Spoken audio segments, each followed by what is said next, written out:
தமிழ்நாடு அரசு மாணவர்களுக்கு வழங்கிய லேப்டாப்கள் கல்வி நோக்கத்திற்காக மிகவும் பயனுள்ளவை. ஆனால் சில நேரங்களில் அவை மெதுவாக இயங்குவது அல்லது ஹேங் ஆவது போன்ற சிக்கல்கள் ஏற்படலாம். நீங்கள் கேட்டது போல, லேப்டாப் ஹேங் ஆனால் அதை எப்படி சரிசெய்வது மற்றும் அதன் விவரங்களை எளிமையாக கீழே காணலாம். 1. லேப்டாப் திடீரென நின்றால் ஸ்கிரீன் ஃப்ரீஸ் செய்ய வேண்டியவை. வீடியோவில் சொன்னது போல ஸ்கிரீன் அப்படியே நின்றுவிட்டால் இந்த ஷார்ட்கட்களை பயன்படுத்துங்கள். டிரைவரை ரீஃப்ரெஷ் செய்ய லேப்டாப் இயங்கிக் கொண்டிருக்கும் போதே விசைப்பலகையில் கீபோர்டு உள்ள விண்டோஸ் கீ கூட்டல் கண்ட்ரோல் கூட்டல் ஷிஃப்ட் கூட்டல் பி ஆகிய 4 பட்டன்களையும் ஒரே நேரத்தில் அழுத்துங்கள்.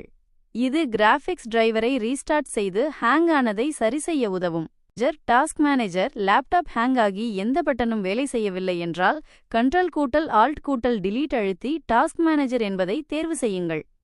அதில் அதிகமாக ரேம் பயன்படுத்தும் தேவையில்லாத சாஃப்ட்வேர்களை டாஸ்க் கொடுத்து மூடலாம்.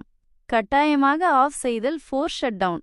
மேலே சொன்ன எதுவுமே வேலை செய்யவில்லை என்றால் லேப்டாப்பில் உள்ள பவர் பட்டனை 10 வினாடிகள் தொடர்ந்து அழுத்தி பிடியுங்கள். லேப்டாப் தானாக ஆஃப் ஆகிவிடும். பிறகு மீண்டும் ஆன் செய்யலாம். 2. லேப்டாப் வேகம் அதிகரிக்க சில குறிப்புகள். அரசு லேப்டாப் பழைய மாடலாக இருந்தால் அதன் வேகத்தை அதிகரிக்க இதை பின்பற்றுங்கள். தேவையற்ற கோப்புகளை மடிக்கணினி திட்டம் கட்ட முடியாம அலுமினியஸ் அவங்க எல்லாம் ஹெல்ப் பண்றாங்க. சோ அந்த மாதிரி இருக்கப்போ இதை கொடுக்கறப்போ உண்மையிலேயே இது ரொம்ப யூஸ்ஃபுல்லா இருக்கு. படிங்க அப்படி சொல்லிட்டு ப்ரொக்யூர் பண்ணிருக்காங்க. எத்தனை லேப்டாப் இருக்கு? 10 லட்சம் லேப்டாப் 2000 கோடிக்கு டிவைட் பண்ணி பாருங்க, 20,000 கிட்ட வரும் ஆவரேஜ்.